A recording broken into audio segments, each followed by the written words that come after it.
Reporting live from the Love Vibration. My name is Tsulufelo Bungane Khadebe. This is an introductory conversation about who are the Lenyoras of the sky, who am I, how did I even get to this point where I feel like I've got something to say and it's worth hearing. So in the foundations of my life, the Tsulufelo comes from the fact that my maternal side is Botswana people, so shout out to the Tswana people. And then the Bungane Khadebe comes from the fact that I am a Hlubi person, but also under the denomination or the genre that we call the Zulu people, and that has made me a very balanced individual. So shout out to that. Asbonge Badala, Asbonge Umvelinqangi, who has created this very moment, and in my foundations, I think there's a few words that describe me in a way that doesn't feel like it's limiting me. And I think those two words are to describe me as a spirit. That's a label that I can fit into. And to describe me as an artist, that's also another label that I can fit into. And I'm saying that because as a creative person, I've always been creating in different platforms, and we can call it, I don't like labeling things, saying it's ADHD, saying it's I don't like diagnosing because I didn't go to school for that, so I'm not a doctor, but sometimes I want to really express myself in the way that comes to me in that moment in time, and that moment has gone from theater, I've got theater experience, writing poetry, writing music, writing articles, I think that's one of my strongest gifts in writing. My gift as a speaker, that's also the gift that we're actually activating through these conversations, is that I'm a speaker, a dancer, and most importantly or most impactfully in my career, I am also a curator. So because I have various tastes in different art forms and I've experienced or expressed myself in various art forms, I was able to then really see the thread that ties the arts together. And then that, one of the creations that really catapulted in is a conscious art movement called woke arts. So woke, the word woke was standing for We Are Original, Creative, Enlightened. And that was before it became such a politically charged conversation. I mean, when we were speaking about woke arts, no one knew what woke even meant. People were asking, King, woke, what's that? They were even thinking like it didn't make sense to them. Like what? I woke up, past tense of waking up. That's how foreign and how revolutionary the idea was when we came up with it at the time, and the slogan was love is the highest vibration. So if we're gonna go back and double back and talk about, okay, sharp. So I'm in varsity. At that stage, I'm in varsity and I'm studying corporate communications.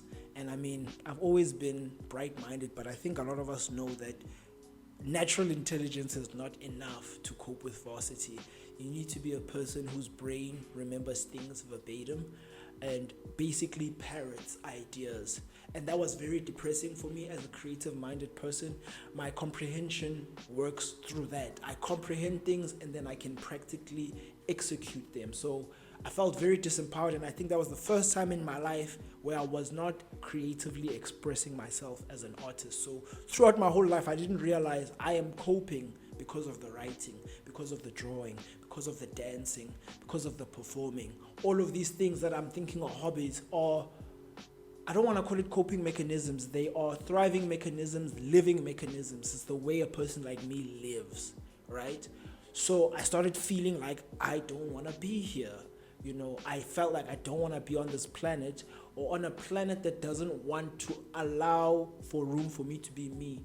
So even if we talk about what was the first political conversation I ever had with myself, it was like people telling me I can't be an artist because I'm not going to eat. And then I'm an intellect, and I always have been. I ask why.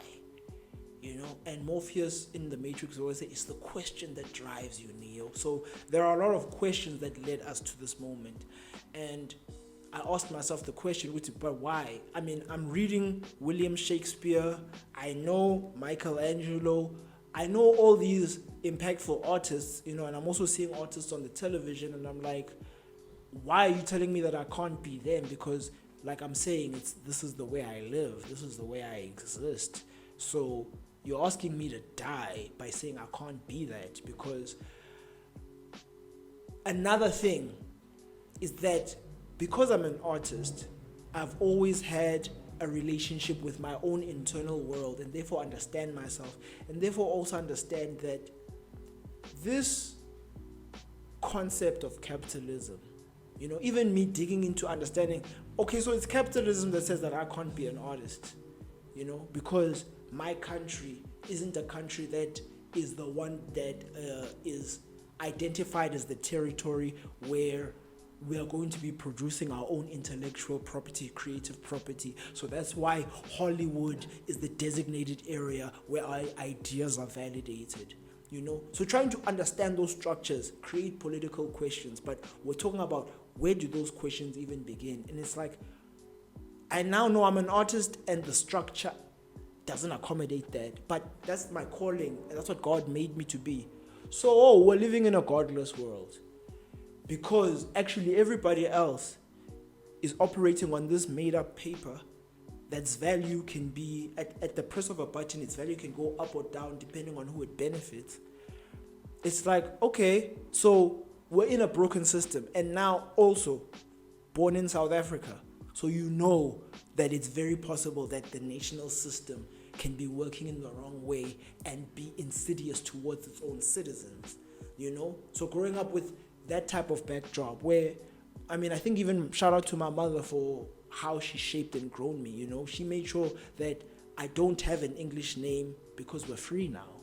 She made sure that I understand that we are, as black people, we perform a proximity to whiteness for economic inclusion, So now, I don't need to be, like, even my value system and the things I aspire to, I'm more aspiring to be more myself as much as I can be, So, cool. We get to that juncture in varsity where I realize corporate communication is killing me. And it's not that the corporate communication is killing me. I'm the student who's always answering the questions and always raising my hands and engaging. I still use those skills to this day. Those skills help my entrepreneurship to this day. So also, you can always make the best out of whatever situation you ever find yourself in. But there came a point where I'm doing distance learning, and distance learning gives you so much more time. You finish your assignment and you're sitting there, and I'm like, now that I'm sitting here, why don't I live up to my purpose, And one of the first public art pieces of mine that really made impact was when I told a story and wrote that story down. And the way in which I was releasing the story was very innovative, and the themes were innovative. So I was discussing mental health.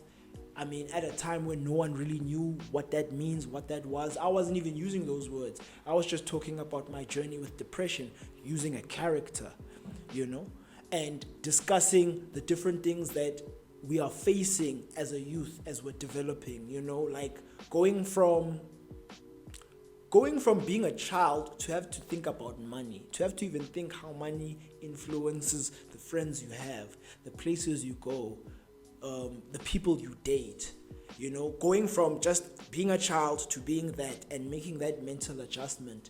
So I think it hit the cultural zeitgeist at the time because a lot of the youth were asking themselves those existential questions. This was also the first time Born Frees had ever become of age and got to their coming of age stage. So even the identity was different.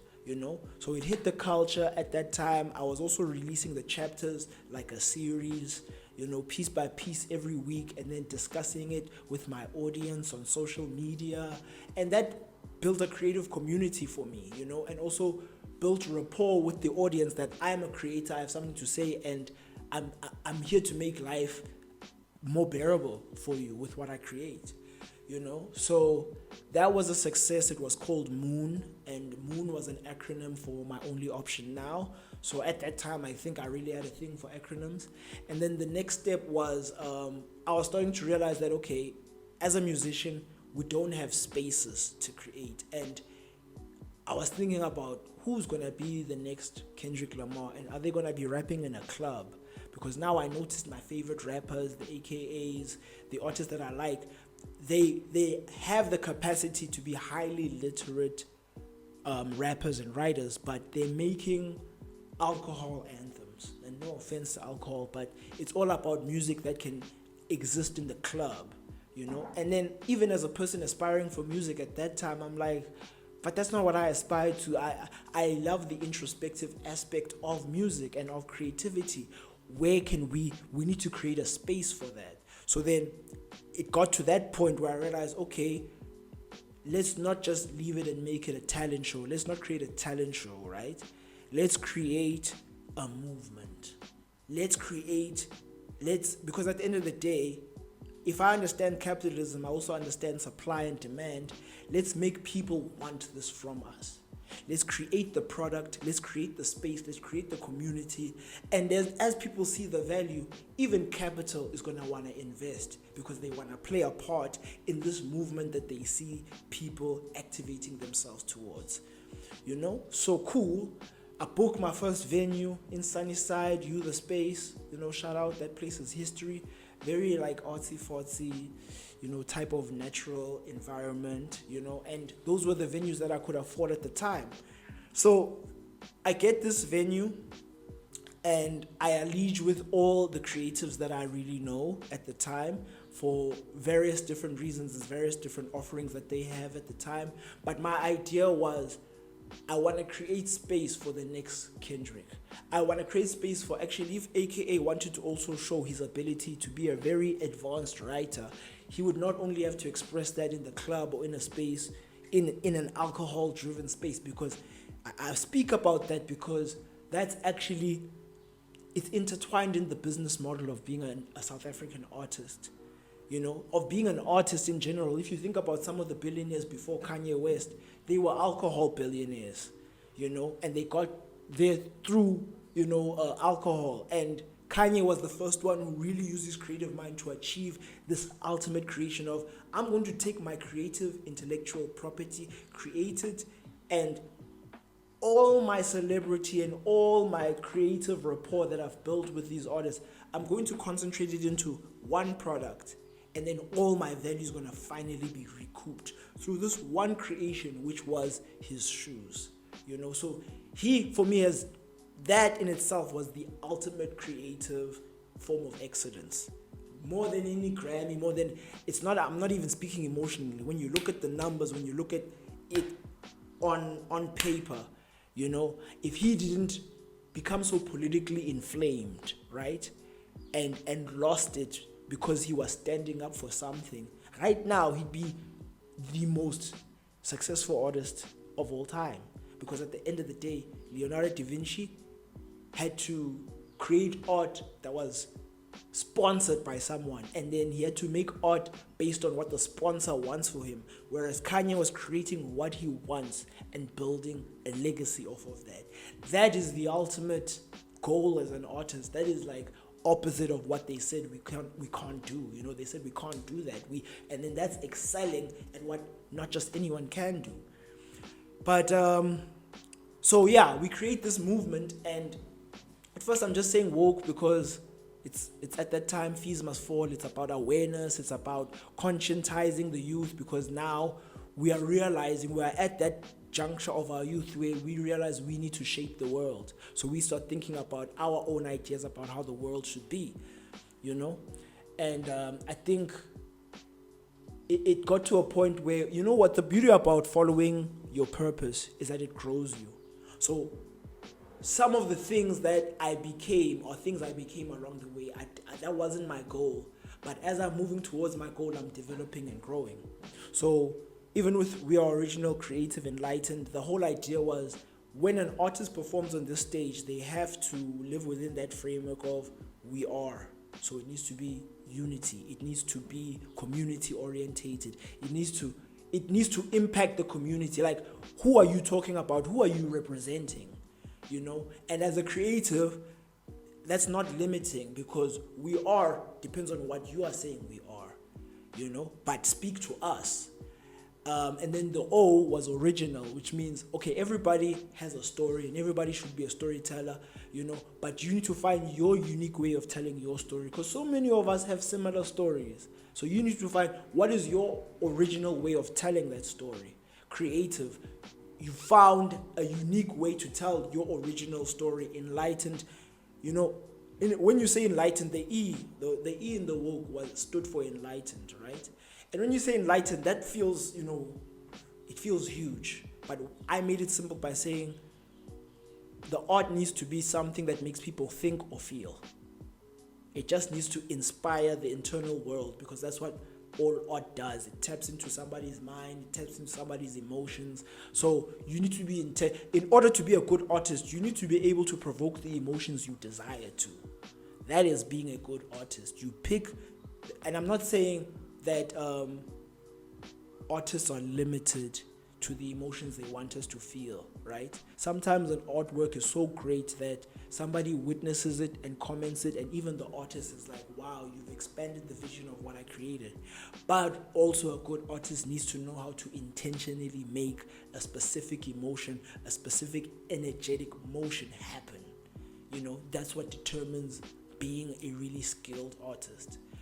You see, so at that point now, when we're doing that, we're building the framework of South African art, right? And really building what piano has achieved now, of having your own sonic identity, having, you know, what piano also still needs to do is having your own visual identity. What the Matrosas are also achieving, having your own fashion, you know, like the movement has to have its own look, you know. We need to create that, and that is our contribution to the whole world, you know. So that's what we were pushing. And I remember the slogan, "Love is the highest vibration," came to me, and I didn't even know what it meant, but it hit me, you know. And when I said I didn't know what it meant, I felt what it meant, but I never understood what vibration and frequency, the science behind that. It felt real to me. You know, that love is the highest vibration, like it's the highest vibe. But also to realize that we are frequency, that we are sound, that we are music, and all these little atoms that are moving around us are a frequency, and they're moving at a certain speed and a certain pace and a certain rhythm. And that anything you do that is grounded and founded in that energetic frequency of love is God's greatness through you. So when I even wrote the book, which I will get to, that is what I was trying to really crystallize, that actually what brought out the best in me in those times, and even in times like today, is I was following my passion, following my love, you know, not only love in the romantic sense, but love in the sense of patience and discipline, understanding, openness, acceptance, comfort, you know, the things that are the foundations of love, the masculine and the feminine energies that make the oneness that is love, you know, that's how we tap into the God within us, you know. So going from that, I ended up working, you know, now I'm more of a technologist now, and really bridging the gap between creativity and technology and seeing what I can create within that nexus, you know. But the beauty that comes there is when you now find a more stable way of making an income, you can be your own sponsor and you can be your own Medici and invest in your own projects. But I won't lie, there's a limitation if you're not using somebody else's money. But I will say that that's how I ended up publishing my own book, you know. So what had happened was, you know, unemployment is one of the most inspirational things. You know, and I say that, yes, there is an element of privilege in saying that, but it's also been a reality I experienced. I thought of workouts when I was unemployed, when I was like, you know, recently graduated and unemployed and not having much to do. So then I started doing me, and then doing me really built my CV for me. You know, built my business acumen, built my ability to understand that I'm a visionary.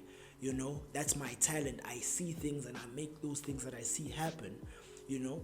But I also realized that workouts was a form of initiation spiritually. I realized that the language of the gods is the language of the arts. The more you understand symbolism, is the more you understand the symbols around us that are communicating to us. The more you understand poetry and literature, the more you understand scripture. Because it's using the same devices to communicate things. So you are able to take the abstract of the spirit and understand how it plays out in real life.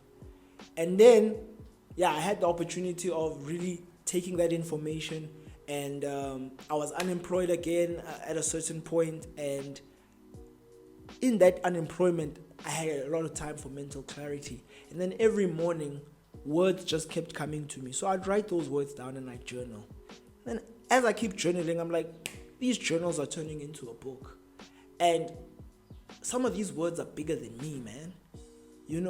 When we talk about, things like patience, I'm an impatient person, but I was given the information divinely. I was given the information about the importance of patience and its role in your life and its role in love, So I wasn't writing as an expert, I was writing as a recipient.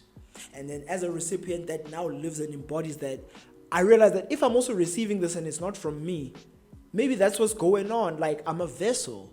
I'm working as a vessel. And now through this frequency of love that I've allowed to live within me, it's made it easier for the guides or for the Most High God to speak through me, speak to me, speak through me, And I think that's the importance of the love frequency, is that you end up allowing yourself to be a tool to be used by the Most High, So that's the conversation that we're actually having right now. And I was just giving this background and backdrop to really make us understand, okay, what conversation are we having? Why are we having it? And who are we having it with? So thank you so much for your time.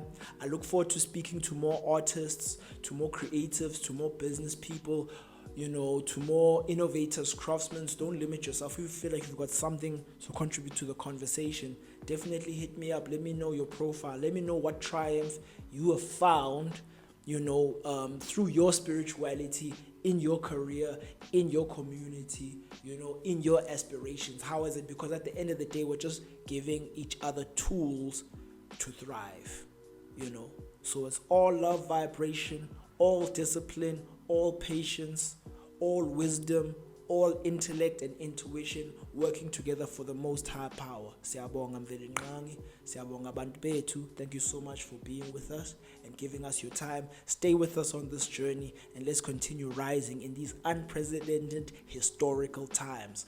All love vibrations.